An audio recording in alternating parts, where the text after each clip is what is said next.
Hello, our truth warriors, and welcome back to the Atlantic Underground podcast. Today's guest has been supporting our show for many years now, and we put a lot of important information out there to the viewers and listeners. But it really has come to a point where we really do have to ask the question, who is Gregory Mannarino? And today I'm proud to have a good friend with us to tell his story in his own words. So, Greg, Yeah. first thing, this is where we have to get this off and get going now. Where were you Okay. born? I was born in Brooklyn, New York. Yeah, a Yeah. real a So I, real New Yorker. yeah, I grew up in New York. Let's see, I moved around Queens and Long Island and Staten Island. My family, we moved around a lot. Yeah, It was unfortunate because I felt like, as soon as I would make a connection, we moved. And, there's a bad element behind that. My dad, God rest his soul, was, how do I say this? Kind of a mafiosi. And with that, unfortunately, it caused a lot of problems in my family. You grow up in a situation there where there's I don't know. It's kind of interesting. I don't think many people are. I hope at least many people aren't exposed to that kind of thing, and I don't think it's definitely is as prevalent as it was like mm, when I was a kid. You know, and then it progressed to getting really, really bad later in my life when I was in my, I guess, say late teens or so, getting exposed to that stuff. And my dad actually got involved in some really bad things at that particular time as well. But look, man, it's just the way it was back then, and there was a lot of that element in Brooklyn, New York at that time, in Queens and Long Island, and all. It was everywhere. So I wouldn't wish it on anyone. It was kind of maybe exciting at the same time as troubling and worrisome, especially for my mom yeah, at that time. Maybe not so much for the kids, for us, but being exposed to some of that. And I believe the infighting in my family, um, it wasn't a nice environment, I think, to be exposed to. I'm not saying I didn't have a nice childhood. It was better than most, I would have to say. I yeah. grew up in more than likely like a middle class existence for the most part, which is, I think, a lot better than a lot of people do. But it did have its moments. So, what's your early childhood memory? You look back, what's the first thing you can really remember when you were a child happening and experiencing? And also, what is your favorite childhood memory growing up? Well, it all ties in together. My dad, although, like I said, he was involved in a lot of bad elements. My dad was always into drag racing, hot rods, and stuff like that, which definitely bled off into my life. Now it became ingrained into my spirit, myself, my blood, and it definitely carries on. So I was always into that. Learning from my dad, working on cars with him from a very young age. I mean, I started wrenching on my dad's cars for as far back as I could possibly remember. I must have been, I don't know, in the single digits, 4 or 5, 6 years old. My dad handed me a rag and telling me to polish the wheels, whatever it was Yeah, at that time. And I can't say that I didn't love that. I really did. It opened up a whole new world for yeah. me at that time. Uh, and as I got older, actually helping him work on the engines of the cars, the transmissions, the rear ends, the brakes, and it really taught me a trade in many ways. And my first exposure to working at all was working on cars. I got my first, I guess you want to say, kind of job before anything else, was working like as like a helper in a transmission shop, doing oil changes, stuff like that too. And then I got to change in transmissions, stuff like that. It was a lot of fun, and working on my own cars at that time, building street rods, street racing is, I'm surprised I'm actually alive today, considering the risk I took. And I'm like, it's always just the way it is. But I would say that's pretty much where I'm at, and it really did affect my entire life, and for the good. There's no doubt about it. Yeah, yeah, definitely. How did you like school? I enjoyed school. I liked the camaraderie in school. I got in a lot of fights growing up, fist fights, believe it or not. I guess all little boys do. I don't know. Got beat up a lot of times, beat up a couple of kids out there. That, that's the truth. But, for the most part, I mean, when I was young, I'm talking about, we all grow out of that. I Yeah. did enjoy school. I liked the learning. I liked being involved. It's kind of funny. I was the kind of guy that sat up front in my classes, or not, the guys that sit in the back, those guys, right? Now, I Yeah. was always the guy up front. I wanted to learn something. I found it interesting, especially when I started getting exposure to like the sciences, Yeah. economics as well, finance, stuff like that. Fascinated with it. And then when I was in college, absolutely, I really did try to excel there, try to learn as much as I possibly could, gather information, and then of course, the whole interaction with people, I think, is very beneficial. It's unfortunate, and I think that, and I'm not saying that this is bad for like homeschooling and stuff. I understand why people would do it, Yeah. especially today. But when I was a kid, I can't, I loved it. I wouldn't have traded that experience of that interaction. And I think, unfortunately, the way kids are today, even if they're not homeschooled, they're so blunted by being in front of the computer all day, in front of their little pocket machines and stuff. I mean, I have some kids in my neighborhood that I know are here, but I Yeah. never see them. They don't go out to play. They don't do No. anything. They don't interact with each other. And I can't imagine, really, that sets up a healthy environment for them as they have to get out there into the workforce. And some of them, obviously, people aren't even doing that now. They're working remotely. They're Yeah. they're not getting that interaction between each other. They become more divided, more separated. I mean, it's all part of the grander plan, obviously. Yeah. But yeah, there's definitely a negative element to, I think, a lot of things. And again, I think school, if you have a good school that's teaching you the right things, or a general knowledge, is positive, and people should at least take advantage of what they can to try to gain a little bit of wisdom. Yeah. What did you end up studying in college? Well, it's funny. When I first started, I had no clue, like most people, what we wanted to do. I thought maybe I'd be an engineer, being that I like to work on cars and stuff. So I initially started out with electromechanical engineering. That was my initial plan. Hmm. It just didn't work for me. I was like, this isn't what I expected it to be. And I'm not saying it's not a fascinating thing. It really, really is. And in some ways, I wish I would have pursued that. But I also believe that, you want to make God laugh, make plans. And Yeah. it's the truth.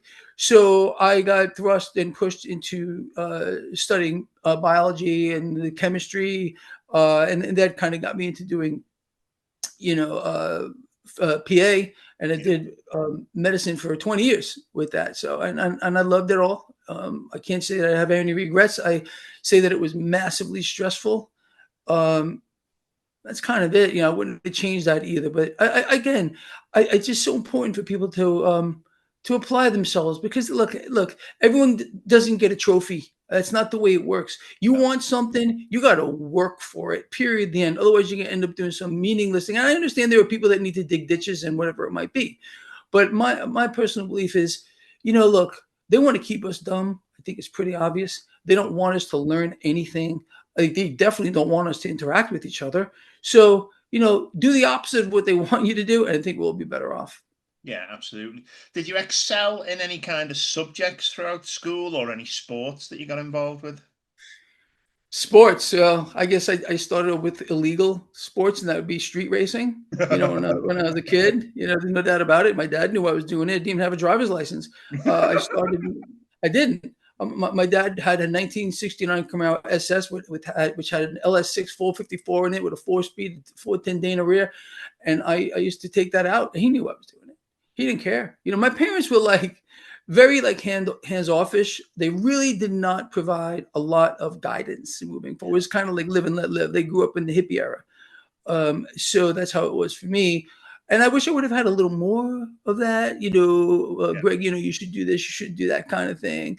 And, especially for me, I had two sisters. I still have two sisters. And I think being, a boy, I got a lot of freedom, maybe more so than my sisters did. My sisters got ample freedom too, as well. My parents didn't care. Okay, Greg, where are you going? I'm going out. All right, see you later. They didn't care when I came home. They didn't care what I did. Yeah. They even asked me about it. It's kind of, and I don't think that's the greatest way to parent. That was their way, and it turned out okay. I guess that's debatable and arguable, no doubt about it. But that's it, man. Kind of with me, and with I was, again. It's kind of funny how things happen. Yeah. When I started to learn about economics and finance, I was like, wow, this is amazing. This is really what I want to do, and that's kind of like what like my first actual real job was what my dad got me when I was working at Bear Stearns. And I had no idea what I would even be doing over there. I wore this terribly disgusting cheap suit that I had. It was the only one I had at the time. And I remember going there, talking to my dad's buddy. He's like, okay, Greg, what do you want to do? I mean, I literally remember, it's like it was yesterday, in this little box room. I'm sitting in this chair next to his desk. And I'm like, I don't know. My dad told me to come here. That was my answer. I mean, that's really it.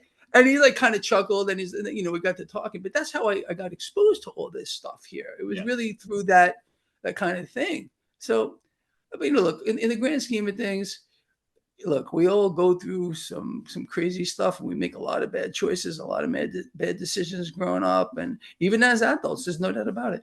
But all in all, I have to say, it turned out okay. Yeah. Now, the last 5 years has allowed me to lose as many friends as completely possible, certainly with talking about the things that we've spoken about.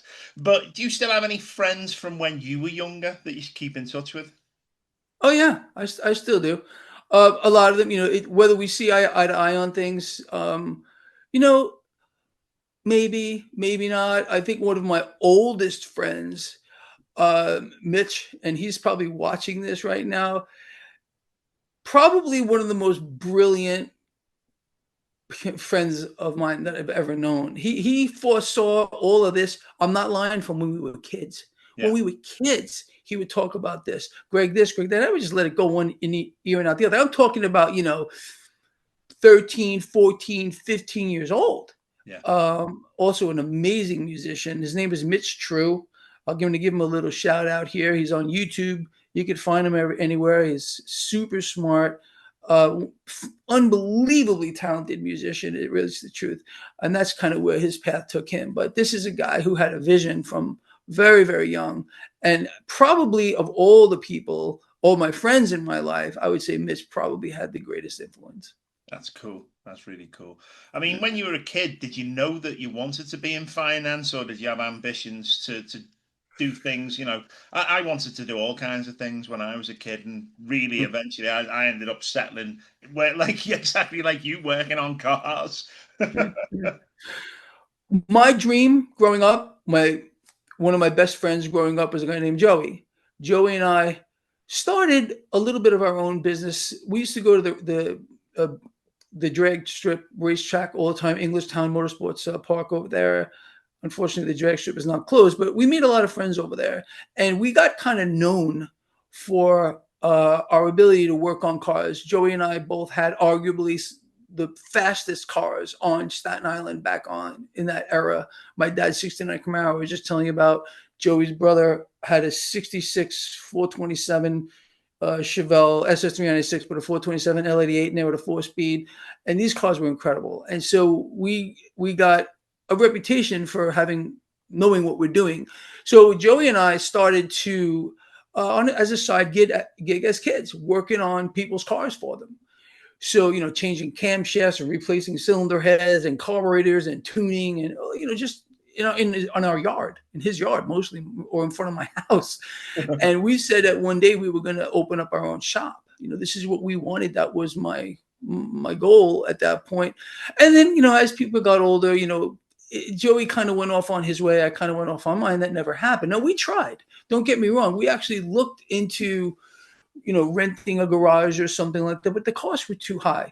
I had no money. My family had no money. Joey's family, same kind of situation. So, to start up a business, you need capital, and sometimes a lot of the capital, even for just something small, and we could never come up with it. So what ended up happening was Joey went off into some kind of mechanical school. I forget the name he went to it. Anyway, he went off to do to increase his knowledge about cars and stuff and auto body and all, as everyone went that way. And he did that for his entire life. And me, I went off in the other direction. So, with regard to with finance and stuff. No, never in my life would I have imagined this. I mean, when I was younger, look, what really got me interested at all in this was, first of all, was my exposure being younger.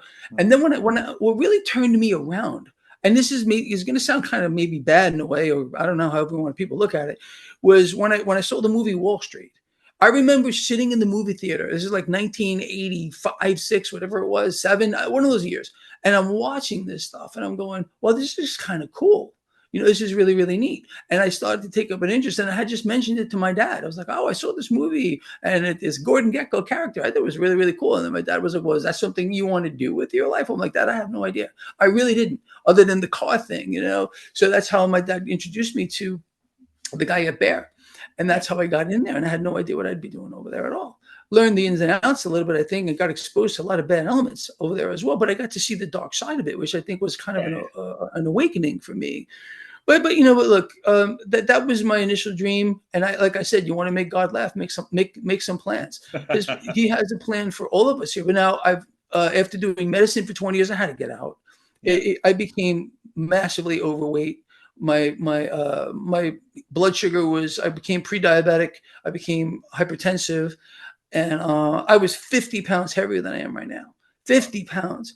So it was weighing on me, and I had to quit. I had to get out. So at the same time, it's ironic. I was building this YouTube thing. I never knew what this would turn into any way, shape, or form. I started talking, and people were like, wow, man, this is really good information. And then it just kind of took off. So that, and thank God I had that, because that was my fallback on here. But I had to get out. Otherwise, my wife would be a widow today. There's no doubt about it. I mean, the medicine side, how did that come about? How did you get into the medical side, and what kind of things were you involved with that? Sure. Well, when I went to, like I said, I went to Wagner College, and then I went to Baylor Seton Hospital PA school. So I became a physician assistant. I did that for 20 years. Basically, it's the same job as an MD or a DO, a different title. You do the same thing. I worked in level 1 trauma center. Long time. 10 years. I bounced around to a couple of ERs. My first job was Staten Island University Hospital, their main ER. I worked at St. Vincent's Hospital, their main ER. That also on Staten Island. I worked in oh my goodness, another one in Manhattan. Was it St. Vincent's as well in Manhattan? I worked in their ER too, mostly in the step down unit. I worked in the pediatric ER as well. And then after that, I went on to work in interventional radiology for a little bit, which I really enjoyed. Yeah. I really felt like I was doing something I was cut out to do. And then I moved, picked up a job out in Las Vegas at that point, also in the medical field. And it's kind of funny because I never wanted to relocate. I never dreamed I would leave New York. And when I was working, it was St. Vincent's Midtown ER. I was working there, and I heard that the hospital was going to close. So I posted my resume out, not realizing I posted it on an international site. So I was getting all these calls. You want to relocate? No. And I kept telling everybody no.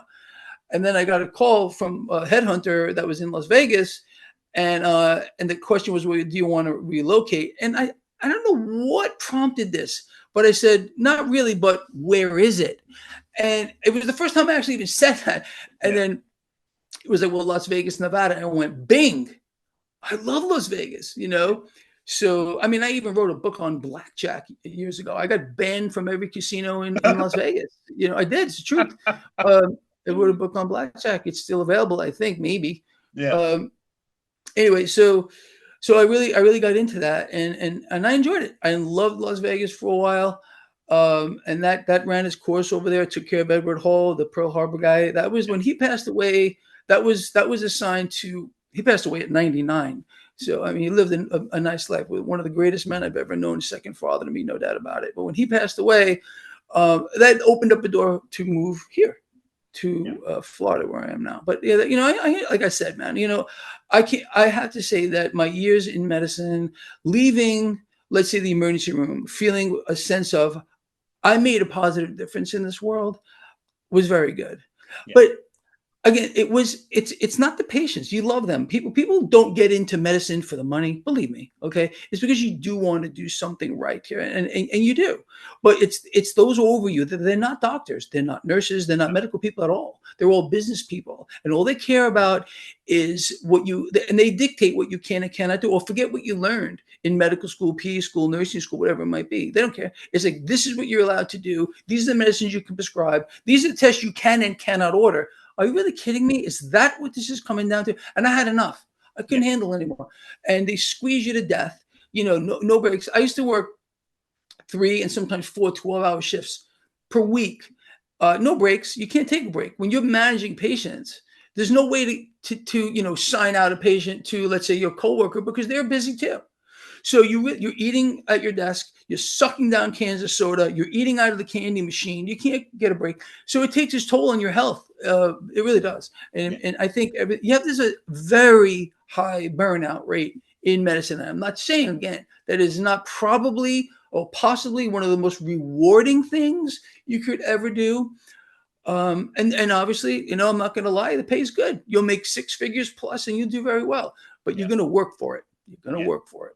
It's funny because like it mirrors exactly what we saw in England. My wife, she was a nurse, RGN, and ended up on the community.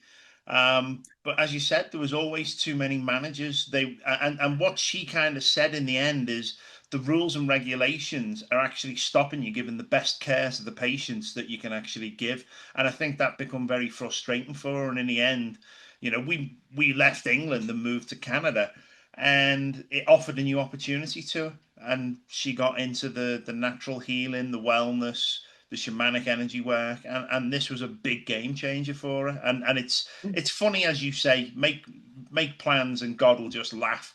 And now we just kind of surrender to things as they happen and just kind of get that gut feeling to see where it's taking us next. This is how bad it got, or it gets, for anyone in medicine. I remember distinctly right before I quit, and I quit my last medical job here. I told my boss, take me off the schedule. Maybe a couple of weeks prior to that, me leaving, I had a critical patient in a cardiac dysrhythmia. All of a sudden, I get a call. The charge nurse or something came over to me and said, "Oh, doc," I didn't want to mention his name, but I'm going to mention his name. His name is Dr. Samphone. Dr. Samphone wanted to see me now. I was like, what? So, I'm taking care of this patient. I'm managing it. Nurse with me and said, all right, just hold the line. Anything, just let me know, because he wanted to see me now, like something emergent. I go into his office. There's a couple of people sitting there. He starts talking to me about something nonsensical. I literally stood up and I said, you are calling me right here, right now to bring this up. Well, I have a critical patient. How about no? And I walked out of his office and I took care of my patient. And he never called me back because he realized how wrong he was. And this was a doctor, okay? My boss. Can't make it up. But that's what happened. And then several weeks later, I was working in that same urgent care. I was the only healthcare provider getting bombarded. I told my charge nurse, I said, I got to get help. I said, I need help in here.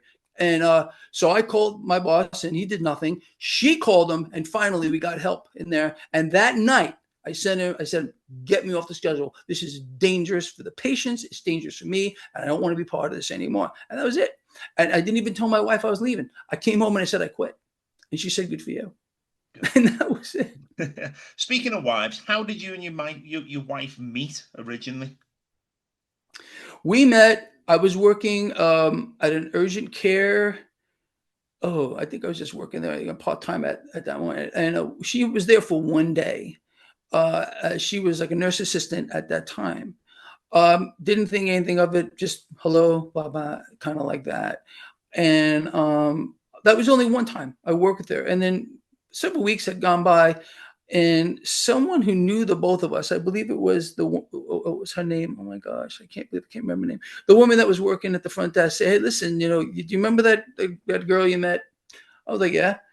She's like, oh, she wanted to talk to you about, because I had written a book. It was a manuscript called America Under Control. This is 1,000 freaking years ago now, my God. And she said she was very taken by it and she wanted to ask you a couple of questions. I'm like, sure. I'm like, give her my number. So we started talking about what I wrote. And she's like, I never heard this stuff before. It's fascinating and blah, blah, blah. So And I had given the manuscript out to a few people, and they said, "Greg, if this ever gets published, you're dead." Because and this going back then, they're like, "This is gonna, this is like you're not gonna survive." I mean, this stuff, and like, how do you know this stuff? Blah blah blah. Because I was fascinated by it. I always wanted to know how the machine worked, machines, how the machinery works. So actually, that never got published, but that's in how we met. And we have a pretty big age gap between us. And I never dreamed that, first of all, I was not in the market for a new girlfriend. I just didn't want any part of it anyway. Just ups and downs of it.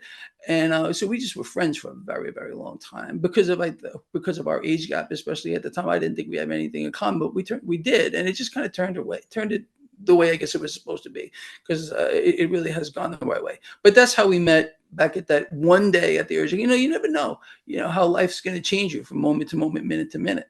Yeah. So that's why that's why you and I are here, my friend, to allow people to make their own decisions and let people realize, look, man, there's hope. This thing is coming apart around us. It's so fast. It's so deliberate. It's so obviously in our freaking face. But we have to realize that we are not powerless. We have the power to change everything. Every minute that goes by gives us another opportunity to do that. Absolutely. I already know the answer to this, but I'm still going to ask the question anyway. Who is your hero and why? My hero is going to be God the Father, the Almighty. That's my greatest hero of all time. I mean, I've really things have changed a lot for me as of late, over the past. I've always been a very spiritual person, but I think as of late, especially realizing what's going on here, really has taken on another pathway for me here.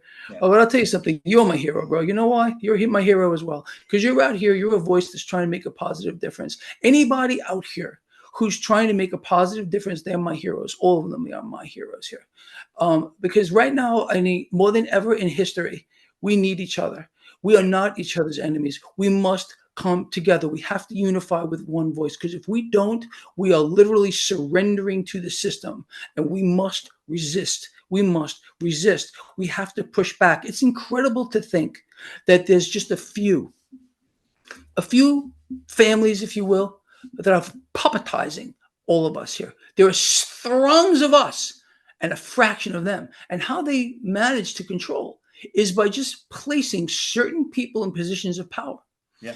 And then obviously the divide, the conquer, the deceptions, the distractions. So I'm going to say that anybody out here who's awake enough, who's trying to make a positive difference in this world, in people's lives, you and I, man, and Lava and all these other people, we have a profound responsibility. And it's almost sometimes overwhelms me to think about how many people right now, collectively, think of how many people follow your work, my work, Lava's work, a lot of people's working here. Okay. They rely on us for actionable, truthful information. You know what happened to me? The video that I did this morning and yesterday morning, both of them got flagged from YouTube as potentially misleading information. That I used their own numbers. And I asked everyone, what did I say here that's misleading? What does that tell? What does this tell us here? That again, they're watching us, bro. And I think that you and I, Lava, we're in a lot of trouble. They don't want people like us out there. They want a controlled society, a dumbed down populace who is easy to manipulate. Because when I come out here and start talking about this kind of stuff, we are a direct threat, because we have an audience and they don't want that. Yeah. Now, do you think the ability to speak out the way that we do and to face, because a lot of people would not take the fear of being, they just would never speak out, even if they knew what was going on. There's too much fear.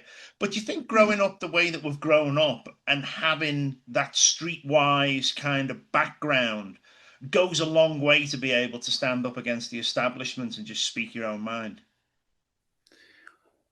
We have to have the courage to speak out, whatever the consequences may be.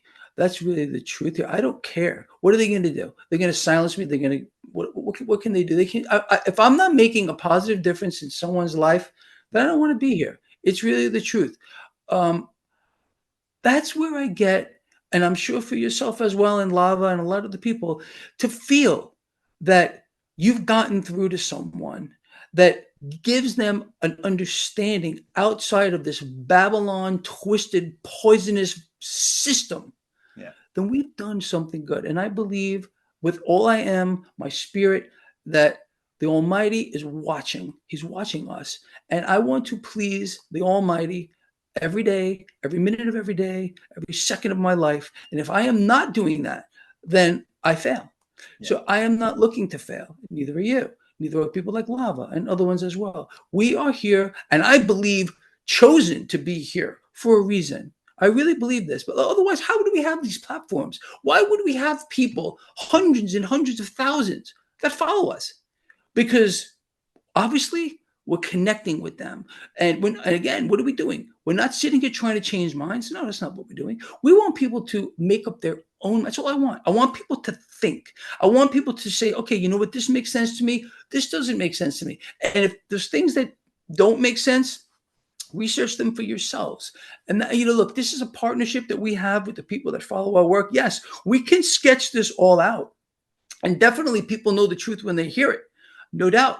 But they must act. They can't just sit back and just take it all in. It's about taking action. And I think that time, it's well past. But right now, together, we have to push harder back, because things are changing so fast, so dramatically right now. People are being squeezed from every single angle, just as I and I have spoken about forever now. Yeah. And there are still throngs of them that are doing nothing. They're not even taking a video like this and sharing it. They're not getting it out there. That's the first step to resist. You find something interesting about these videos, share them, get it out there. Give this a thumbs up. Is it really that hard to do? Okay, because if you're not engaging yourself in trying to create an environment where people are more awake, then you're on the other side. There's no middle ground here, in my view. Either you're doing something or you're not. And if you're not, that means you've surrendered to the system. We're not ever doing that. We are never surrendering to the system. No, it sounds about right. How many cars would you say you've had over the years? 40, 50. I know a lot. I used to burn through them really quickly. And the reason was I would buy one, play with it, fix it up, try to sell it for a profit. Try to start my own little business here. Yeah. With Joey, like I was telling you. So I went through so many cars like that growing up. And plus, I like the turnaround. Working on them helped me learn. You could read a book about medicine, about cars, about whatever. Okay, it's fine and dandy. But it's doing it. It's the action of doing it that really, it was what sets your mind on fire. Lets it work. So I loved going from, let's say, from the Chevrolets to the Mopars to the Fords to the Pontiacs to the Oldsmobiles to whatever it might be, and learning the different systems, how they work. It's all pretty much the same thing: the internal combustion engine, intake, compression, power, exhaust, and all the cycles of the engine, and all that stuff like that. But it's interesting to get in there and do it and tweak it. And like even with my car that I have right now, my Copo, I'm always tweaking it. I'm tweaking it. I want more power. I want to go faster. It's a drug. I got that thing right now. I run low 8 seconds right now. So I'm looking to get into the 7s. I'm going to get there soon. There's no doubt about it. That's it. And people who know me, I mean, I had cars all my life. Was always in the car game. I had dealerships. I think last count we were over 4,000 cars that went through my hands. 4,000? Over 4,000. You've seen this car, right? Yeah. That's my Copo. Racing that, yeah. But yeah, that's it. I used to do a bit of racing in England, and I loved it. I do miss it. But out of all the cars you've had, which was your favourite? Oh, my Copo. Yeah. There's no doubt about it. I've wanted a Copo forever. Yeah. I think I mean they're rare. When they first came out, I couldn't dream of affording even a tire on one. And they were very hard to get. I got mine used. You had to get one. They only made 69 a year of these. These are factory built race cars. That's the way they come out of the factory. Yeah. And I always wanted one. And then now I'm tweaking it. And I got, as I said, I got mine secondhand. The guy who bought it, who I got it from, bought it in 2017. He raced it 3 times and he parked it in his garage. He didn't just left it there, which is a shame.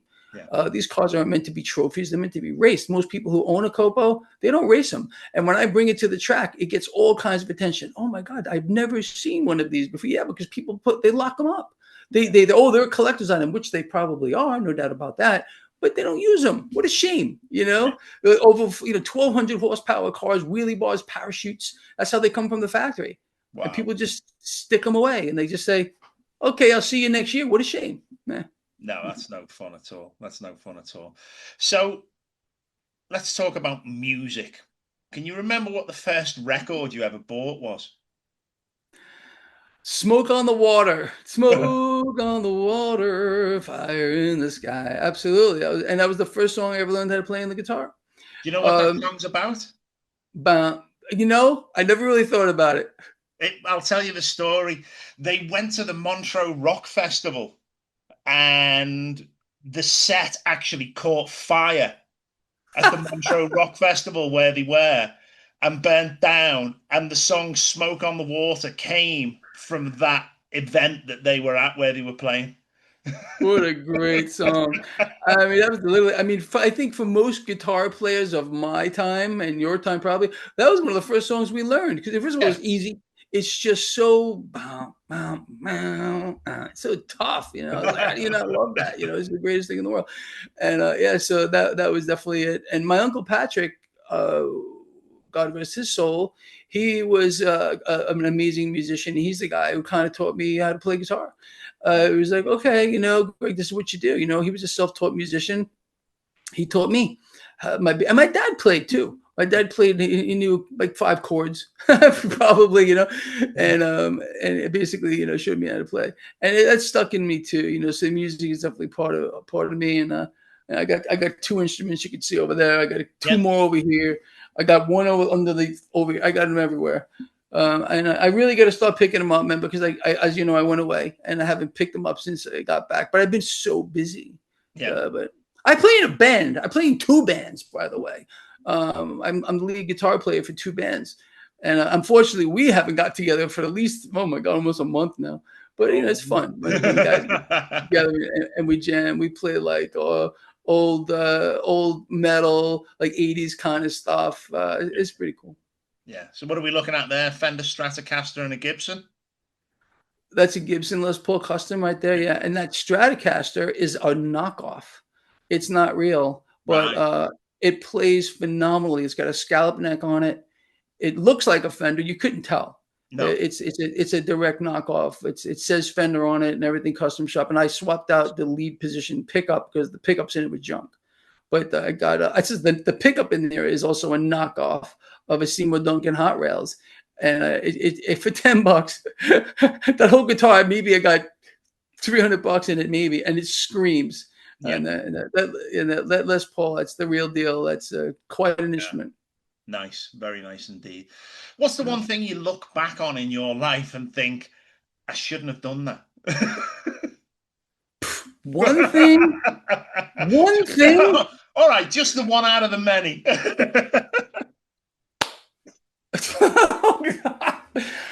Oh man, I mean, you know, these would have to be put on different levels, man. I mean, you know, there's multiple levels. There's some things I kind of regret a little bit, and some things I regret a lot.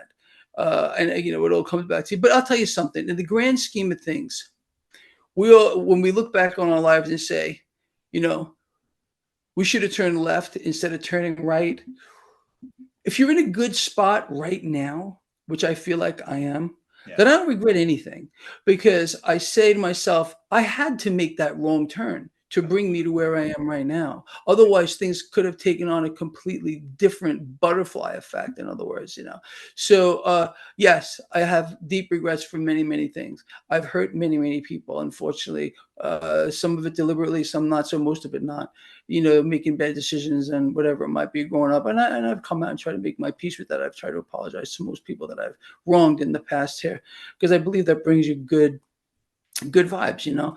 But now, you know, like I said, looking back on everything, I have to say it turned out okay. Yeah. So if you're in a good spot right now, you got to learn. You know what the hardest part is, man? The hardest part is learning to forgive yourself. Yeah. You got to forgive yourself. Um, and some things are harder than others. And I think it's something that most people grapple with. But once you can forgive yourself for things, and it's not easy, it's not, I mean, there's no doubt about it. But once you can do that, and, you know, some of us, including myself, you know, you carry weight around for sometimes decades and you don't put it down. There's got to be a point where you do put that weight down. Um, And I think at this point in my life here, you know, I put down probably, I would say all of it. Yeah. I've finally done it. I've said I can put it down now. It's okay to put it down. And maybe the person that you were even just ten years ago isn't the person you are now. No, you're right. And that's a fact. We do change. That's how I see it. Yeah. What's left to do on your bucket list in life? Are there certain things that you say, I've got to do this, I've got to see this, I've got to try that? I like to do more traveling. I like to see more of the world. I like to connect with more people. I love talking to people from different cultures, understanding what their life is like, if they can speak, if we can communicate with the same kind of language here. I went on vacation as you know recently, and wherever I go, I try to find someone that I can speak to that lives there. And I just, I'm not ashamed to walk or afraid to walk up to anybody and just start talking. And I think people appreciate that too, as long as they get. I've never really had a person say no, I don't want to talk to you. I'll just walk up and say hello, my name is so and so, I'm here on a trip, and I would love to hear, do you live here? I would love to learn about you, Yeah. your culture, what's it like here.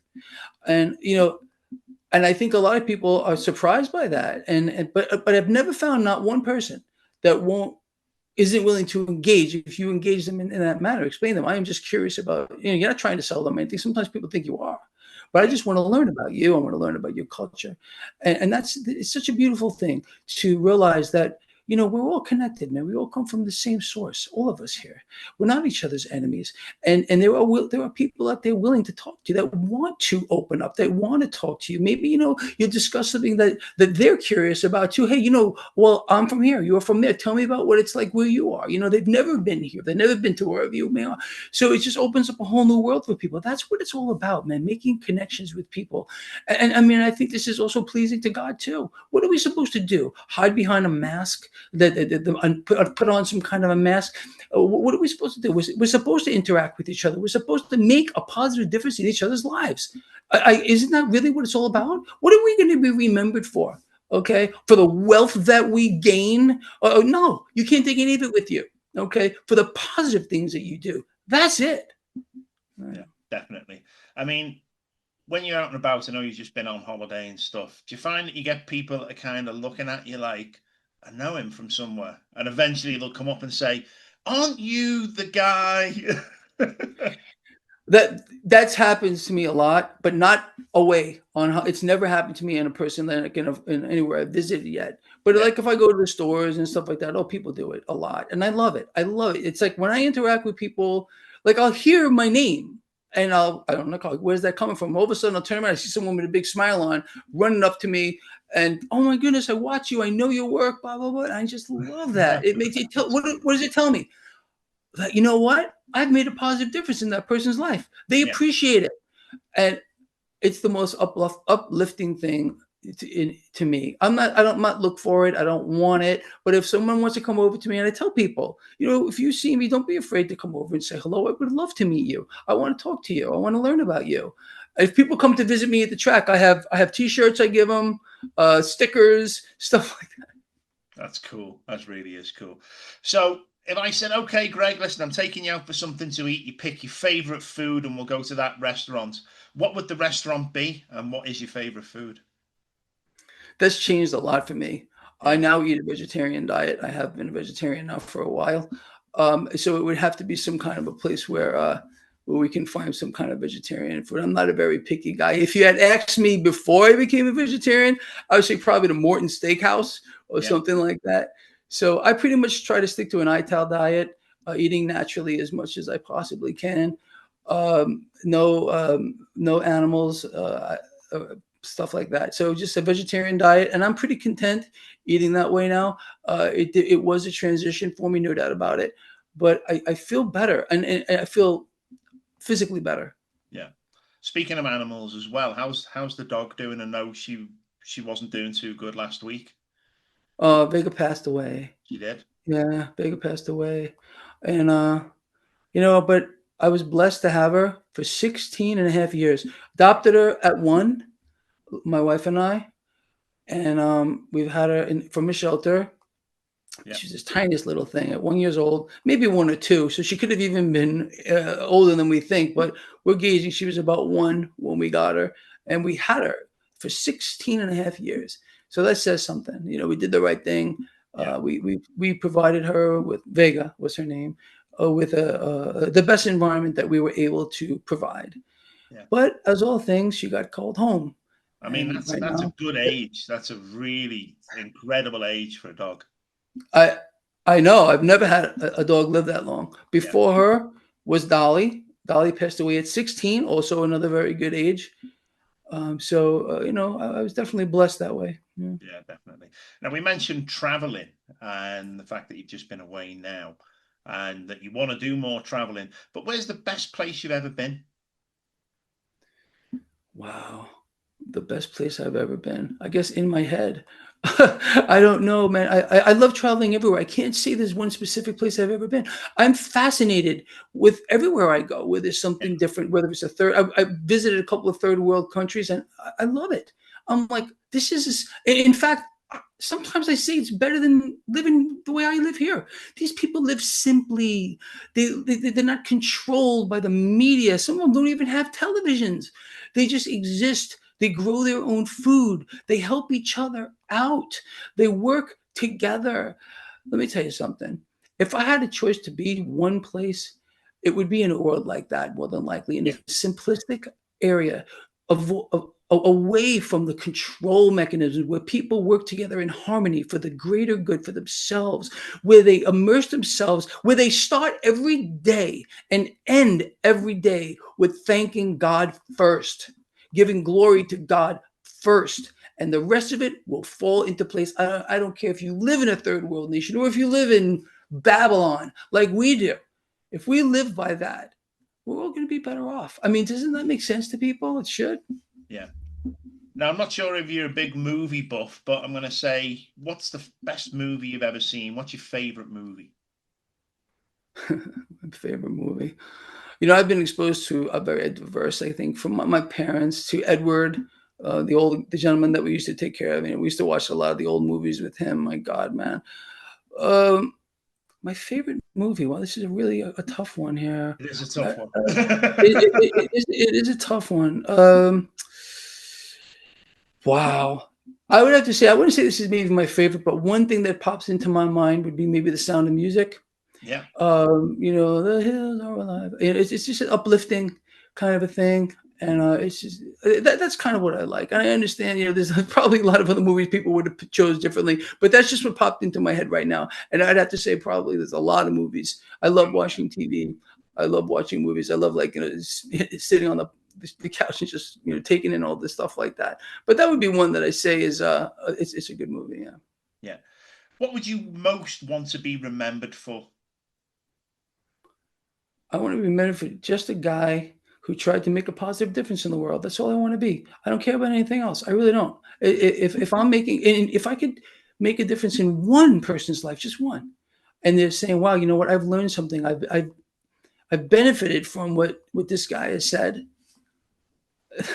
What else could you ask for? What else could anyone ask for? Absolutely, yeah. It does. It makes a big difference, and it certainly puts it out there, and it'll come back again. More fold that you can Yeah. have more of that coming in and more Yeah. people.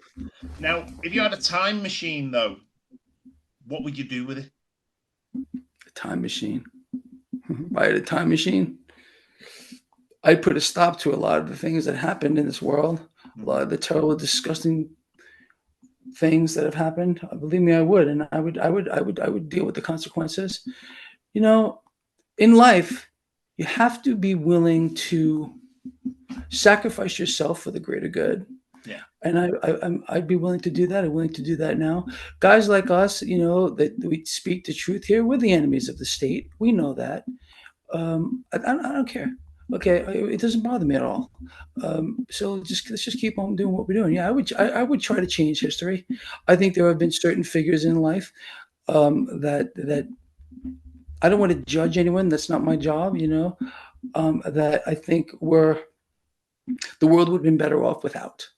That's kind of all I can say, and maybe that is a way of judging people, but I that's not my place. We should never judge each other. It's really the truth. And I don't know, that's how I see it. Yeah. What's the best band you've ever seen live? Kiss.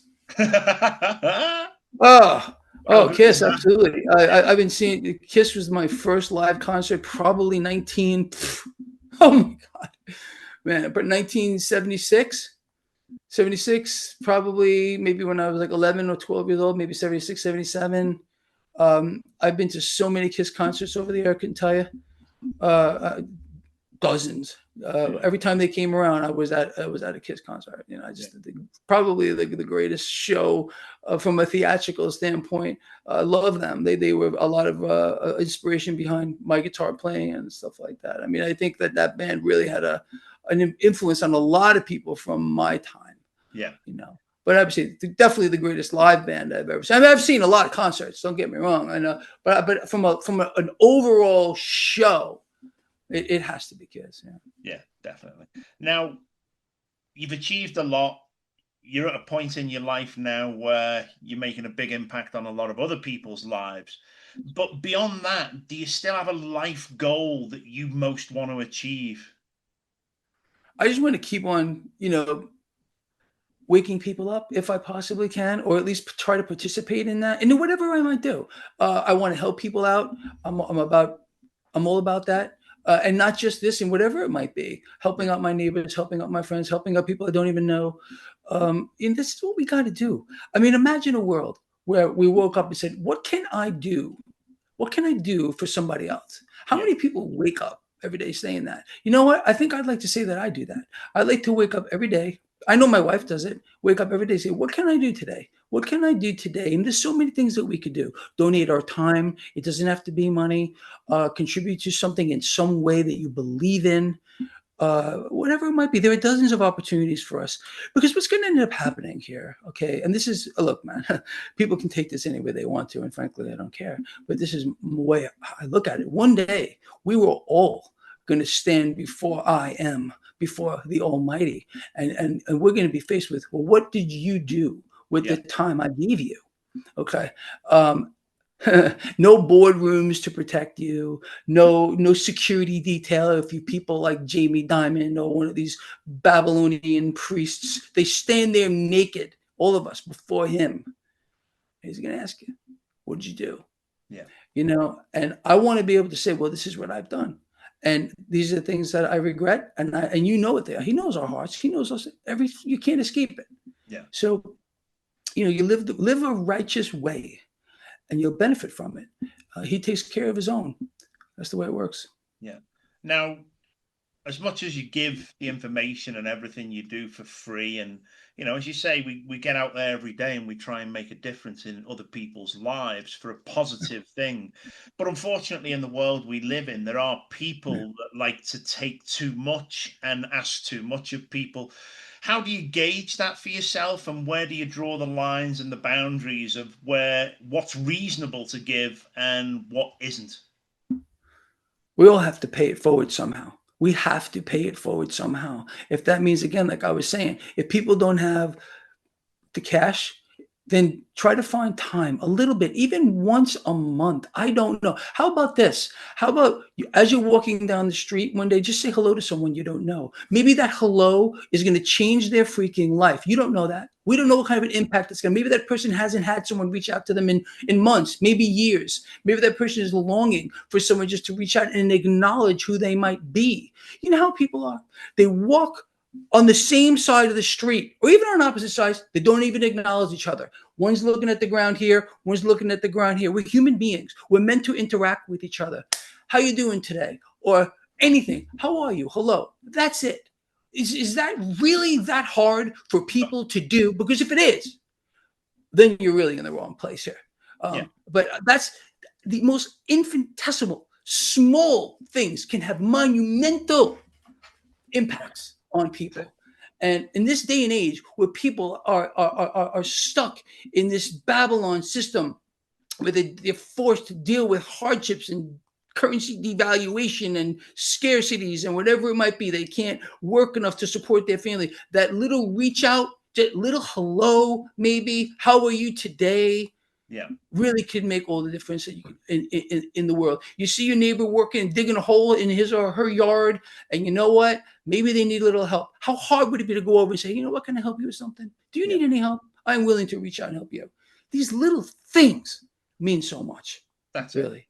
Maybe we should say to people today watching this, while you're out and about over the following week, you know, say hello, good morning to people, good afternoon, open a door for somebody, just engage, even if your eyes meet, even if it's just a smile and whatever, and allow them to see how that changes things, not only in the people that they speak to, but what that puts out to the universe and what the universe actually gives back to them from that. Absolutely, man. So it's all about. Yeah. So we're going to wrap this up, Greg. But the final thing, and always the big question, what is Greg's message to the world? Take care of each other, man. Take care of each other, everyone. Realize that this is a gift. Every day that you wake up is a gift to you, from the Almighty. And every day, no matter what happened in your entire freaking life before that day, before that sunrise, is another opportunity to turn it all around, no matter what it is. Yeah. No matter what it is, no matter how bad it may seem, you could change it like that. It's all up to us. Yeah. And it is all about getting the mindset right and realizing, we're here for purpose. We're here to experience whatever it is. We probably even planned what our lives were going to be like before we even arrived here. But the likelihood is that too many people resist the path that they should be taking. And maybe we should just learn to let go and go with the flow of things and say, this is my true purpose. This is what I'm meant to be doing. And do it with love and do it with compassion, and certainly do it to make a difference in people's lives. Greg, I've got to thank you so much for coming on and talking like this.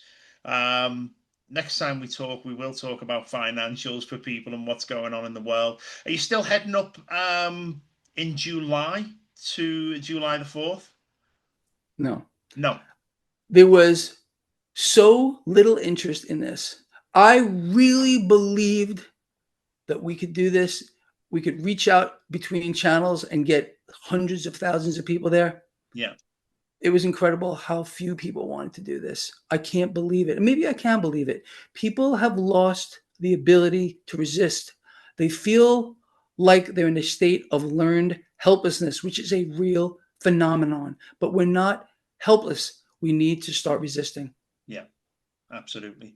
Well, maybe if July the 4th is free now, maybe we'll take that slot and we'll talk about everything that people need to be aware of in regards to why it's important to push back, why the declarations were put into place, and why these rules and regulations were there to protect people from tyranny. And, hopefully that can maybe bring a real good message home and explain to people exactly how this machine works that goes on around them. We can hope so, man. Yeah. We can hope. Well, thank you, sir. Always a pleasure. Yeah. Thank you for having me. I appreciate it. No, it's always good. Take care and we'll talk soon. Thanks, Greg. Take it easy. Bye, mate.